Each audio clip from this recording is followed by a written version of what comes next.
한국이 추진 중인 핵추진 잠수함 보유 계획이 한미 동맹의 새로운 긴장과 도전이 될 수 있다는 지적이 나왔다. 에릭 프렌치 미국 신학교수대 정치학 박사의 토론 발제문.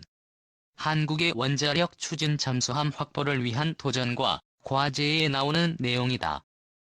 프렌치 박사는 8일 해군과 한국해양전략연구소 한국해로연구회가 공동으로 여는 제18차 함상토론회에서 이를 발표한다. 치 박사는 제임스 스타인버그 전 미국 국무부 차관의 정책연구보좌관을 지낸 경력이 있다.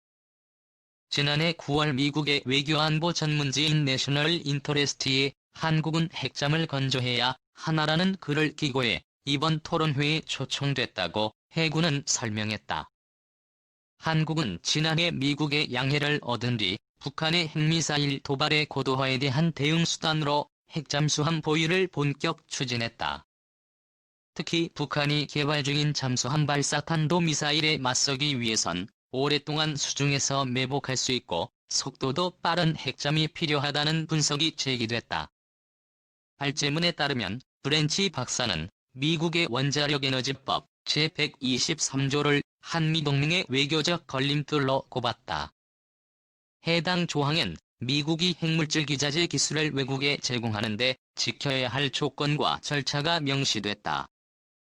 이 조항에 따라 맺은 한미 원자력 협정에는 한국의 우라늄 농축이 20% 수준을 넘지 않아야 하고 군사적 목적으론 쓸 수 없다는 내용이 담겨 있다. 한국이 핵잠을 운영하기 위해선 한미 원자력 협정을 수정해야 한다는 게 프렌치 박사의 주장이다. 미국의 기술적 지원이 필요하기 때문에 미국의 지지와 동의를 얻지 못한 한국의 핵잠 사업은 불가능하다는 의미다. 프렌치 박사는 한미 원자력 협정을 개정하는 과정에서 양국 간 마찰이 발생할 수 있다고 전망했다.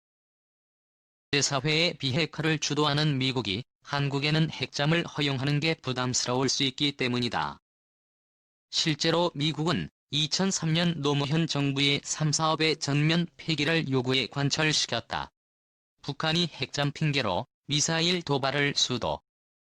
프렌치 박사는 발제문에서 지금과 같은 한반도 긴장 완화 국면에서 한미 관계의 마찰은 악재가 될 수 있다고 밝혔다.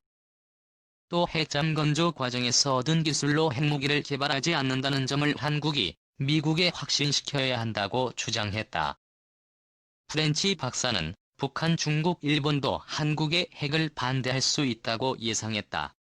북한이 핵을 미사일 도발의 구실로 삼을 수 있다는 게 프렌치 박사의 분석이다.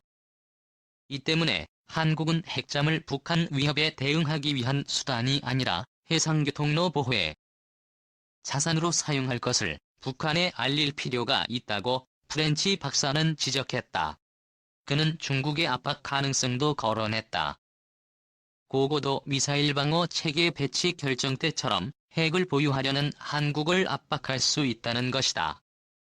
한국의 핵잠이 해상 안보를 지키는 협력 수단임을 중국, 일본에 강조해야 한다고 프렌치 박사는 설명했다. 160사업에 참여했던 문근식 한국 국방안보 포럼 대외협력국장은 한국의 핵잠 건조 사업은 북한뿐만 아니라 주변국의 위협에 대응하기 위해 시작했다며 남북관계가 좋아진다고 하더라도 핵잠의 필요성이 줄어드는 것은 아니다고 말했다. 미초위력 핵탄두 무장 잠수함 실전 운용 사용 가능성 높여. 미국 과학자연맹 작년 말 출항 대서양 배치. 히로시마 원폭 1월 3일 위력 적용도 전술 핵무기. 2018년 트럼프 지시 핵태세 검토에서 채택러중 옆에 값싸고 간편한 신속 대응용분. 해롭지 않은 승리 수단 사용 가능성 커. 미국 해군의 오하이오급 잠수함 테네시호가 포항의 기지로 귀환하는 모습. 트라이던트 탄도미사일을 발사할 수 있는 핵추진 잠수함이다.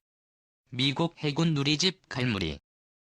미국이 최초로 저위력 핵탄두를 장착한 잠수함을 실전 배치해 운용하고 있는 것으로 드러났다. 미 해군을 비롯한 지지자들은 실전에 사용할 수 있는 전술 핵무기를 장착한 잠수함이 미국의 전쟁 억제력을 높여준다고 주장하지만 반대편에선 실제 핵무기 사용 가능성을 높이는 위험한 조처라는 우려와 비판이 나온다. 미국 공영방송 NPR와 영국 일간 가디언은 29일 미국 과학자연맹의 발표를 인용해 미국 해군이 신형 W76의 핵탄두를 장착한 오하이오급 핵잠수함 테네시호를 실전 배치하고 있다고 보도했다. 테네시호는 트라이던트의 잠수함 발사 탄도미사일을 발사할 수 있는 핵추진 잠수함이다. 미국 과학자연맹은 테네시호가 지난해 말께 모항인 조지아주 킹스베이에서 출항해 현재 대서양에서 억지 순찰 임무를 수행하고 있다고 밝혔다. 미 국방부는 핵무기 배치 여부에 대해선 긍정도 부정도 하지 않는다는 원칙을 들어 언론의 사실 확인 요청을 거부했다. 앞서 2018년 2월 미 국방부는 도널드 트럼프 대통령의 지시로 작성한 핵태세 검토 보고서를 발표하면서 W76-2 같은 저위력 핵탄두의 개발을 예고했다. 이 보고서에는 국방부와 국가해관보국은 자기 방어망을 뚫을 수 있는 즉각 대응 능력을 확보하기 위해 잠수함 발사 저위력 핵미사일을 개발해 배치할 것이라고 밝혔다. 명백히 러시아와 중국의 전술 핵위협에 대한 대응 방안이었다. 국방부는 특히 이는 상대적으로 저비용이며 기존의 핵 능력을 단기적으로 수정하는 것으로 미국의 지역적 제지 능력에 취약한 틈새에 대한 잘못된 인식을 바로잡는 데 도움이 될 것이라고 명시했다. 미국의 핵전략을 전쟁 억제 능력에 초점을 맞춘 기존의 전략 핵무기 중심에서 유사시 실제 사용이 가능한 전술핵무기 운용으로 무게 중심을 옮긴다는 뜻이다. 미국 과학자연맹은 모두 20기의 잠수함 발사 핵미사일 중 테네시호가 1에서 2기를 장착했으며 나머지 18기는 다른 잠수함들이 무장한 것으로 보고 있다. 지난해 2월에 첫 제품이 완성된 W76- 핵탄두 하나의 위력은 약 5킬로톤으로 히로시마 원자폭탄의 3분의 1 수준이다. 미국 핵잠수함이 통상 장착하는 탄도미사일은 최대 8개까지 핵탄두를 탑재할 수 있으며 그 위력은 90에서 455킬로톤에 이른다. 미국 해군의 오하이오급 잠수함 테네시호 트라이던트 탄도미사일을 발사할 수 있는 핵추진 잠수함이다. 미국 해군 누리집 갈무리. 미 국방부는 저위력 핵탄두의 생산 및 배치가 신속하고 간편하며 특히 잠수함 발사 미사일은 러시아의 방공망을 뚫을 수 있다고 강조한다. 그러나 저위력 핵탄두는 핵무기를 최후의 억지 수단이 아니라 전쟁의 승리 수단으로 여기는 유혹을 부추길 것이란 비판도 나온다. 미국 과학자연맹의 핵정보 책임자인 한스 크리스텐센은 가디언에 국방부는 저강도 핵무기가 러시아를 제재하기 위한 것이라고 말하지만 북한과 이란을 포함해 다른 적들에게 사용될 가능성도 있다는 점은 명백하다고 지적했다. 저위력 핵탄두인 만큼 핵발사에 따른 부담이 상대적으로 적어 실제 사용 가능성을 높일 수 있다는 이야기다. 항속거리 무제한 잠수함. 그들은 과연 행복할까? 테크윈 시네마는 영화평론가이자 인문학자인 안치용 한국 CS 연구소장이 영화에서 드러난 테크의 동향과 의미 문명사적 향배를 살펴보는 코너입니다. 영화 속 테크와 영화를 만드는 데 동원된 테크를 함께 조명하여 영화와 테크를 보는 새로운 관점을 모색합니다. 인류가 만든 최초의 핵잠수함에 붙은 식별 기록이다. 각국 해군 등에는 함선 식별 기호라는 것이 있는데 미 해군의 함선 식별 기호 가운데서 가장 유명한 것이 아마 S에 쓰인 571일 것이다. 헐은 선체 함선을 의미한다. SLSN 570에는 노틸러스라는 별도의 이름이 있다. 선박 이름 중에서 타이타닉, 메이플라워 등과 함께 가장 널리 알려진 이름에 속한다. 노틸러스는 프랑스 작가 줄 베른이 1869년에 쓴 고전 과학 소설 해저의 말리에 나오는 잠수함 이름이고 S의 스페인어 172의 노틸러스 또한 여기에서 따왔다. 어느 일본 만화에서도 해저 이말리의 네모 선장과 노틸러스라는 이름까지 함께 사용한 것을 볼 수 있다. 그 노틸러스의 함선 식별 기호는 SLS인 5701이 아니었지 싶다. 정리하면 SLS의 5701이란 식별 기호를 가진 미 해군의 함선이 있고 그 함선을 부르는 명칭이 노틸러스이다.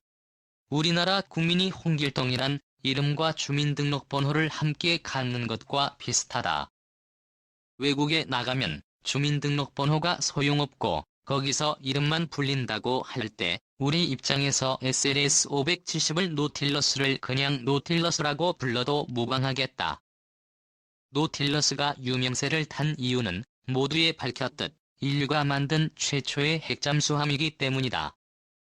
1954년 진수된 노틸러스는 길이 98m에 폭 8.5m이며 23노트로 항해할 수 있었다. 승조원은 장교 13명 수병는 2명이었다. 제원상 노틸러스가 기존에 존재한 잠수함을 절대적으로 압도한 항목은 항속거리. 노틸러스의 항속거리는 무제한이었다. 물론 무제한 항속은 이론상으로만 가능하다. 전시에 아주 특수한 상황이 아니라면 주기적으로 해상에 떠오르거나 귀하기 마련이다.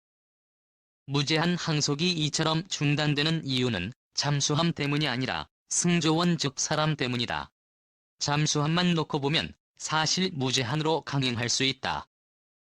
따라서 근자 모색되는 무인 핵잠수함이 실전에 배치되면 거의 바다 속을 떠나지 않는 잠수함을 구현할 수 있다. 이론상이지만 항속거리 무제한이 가능한 근거는 식별기호에서 찾아지는데 바로 XE 1571의 앱이다. SSN은 서브머린 혹은 14번 어린 유클리드의 약자로 말 그대로 핵추진 잠수함이다. 현재까지 인류가 만들어낸 에너지 중에서 가장 강력하고 내구성이 좋은 것이 핵에너지이다. 항속거리 무제한에서 유추할 수 있듯이 핵추진 잠수함에서 선체를 구성하는 다른 부분이 문제라면 문제이지 추진력을 잃어서 배를 세우는 일은 없다. SLSN 실현의 관건은 핵에너지였고 핵에너지를 얻기 위해서는 원자로가 필요했는데 핵심은 원자로의 소형화였다. 노틸러스의 재원 중폭이 8.5m인 것을 감안하면 그간의 승조원의 안전을 보장할